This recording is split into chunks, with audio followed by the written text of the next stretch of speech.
This is why God said homosexuality is an abomination. It is not a sin. It is something you cannot be forgiven for. Understand that. My name is Chloe Cole, and I'm a detransitioner. Another way to put that would be, I used to believe that I was born in the wrong body, and the adults in my life whom I trusted affirmed my belief, and this caused me lifelong, irreversible harm. I speak to you today as a victim of one of the biggest medical scandals in the history of the United States of America. I speak to you in the hope that you will have the courage to bring the scandal to an end and ensure that other vulnerable teenagers, children, and young adults don't go through what I went through. At the age of 12, I began to experience what my medical team would later diagnose as gender dysphoria. I was well into an early puberty, and I was very uncomfortable with the changes that were happening to my body.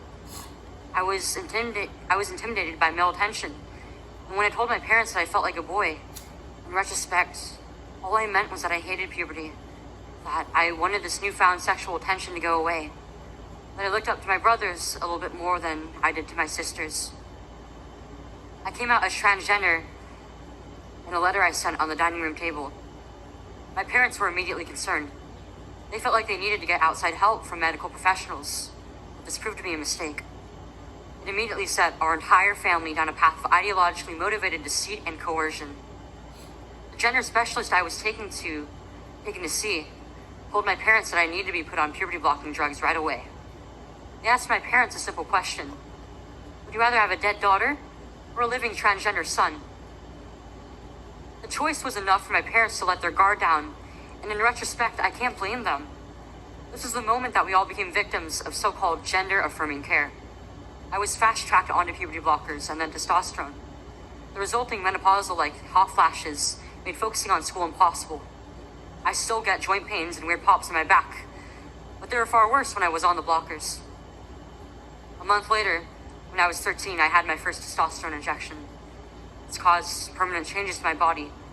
My voice will forever be deeper, my jawline sharper, my nose longer, my bone structure permanently masculinized, my Adam's apple more prominent, my fertility unknown. I look in the mirror sometimes and I feel like a monster. I had a double mastectomy at 15. They tested my amputated breast for cancer. And I was cancer-free, of course. I was perfectly healthy. There was nothing wrong with my still developing body or my breasts, other than that, as an insecure teenage girl, I felt awkward about it. After my breasts were taken away from me, the tissue was incinerated.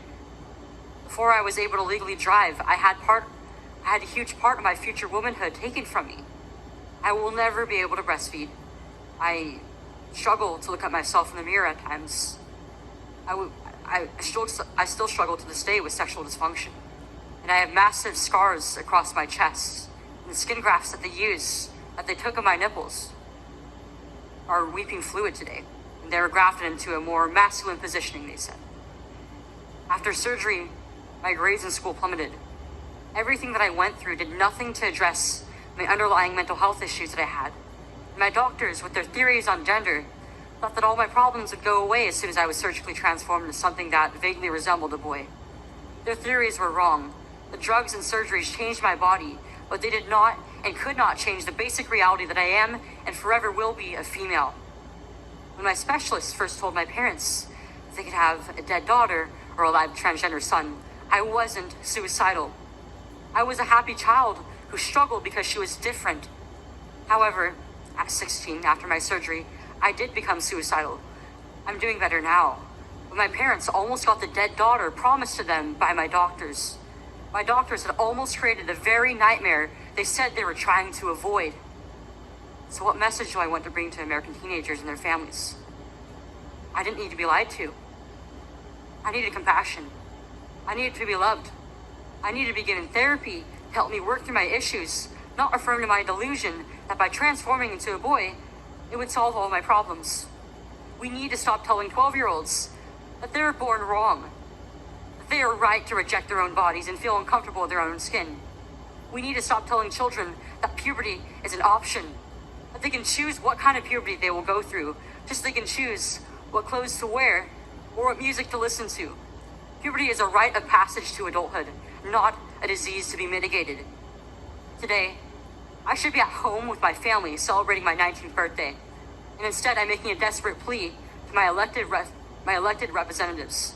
Learn the lessons from other medical scandals like the opioid crisis.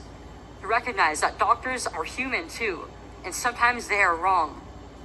My childhood was ruined along with thousands of detransitioners that I know through our networks. This needs to stop. You alone can stop it. Enough children have already been victimized by this barbaric pseudoscience. Please let me be your final warning. Thank you.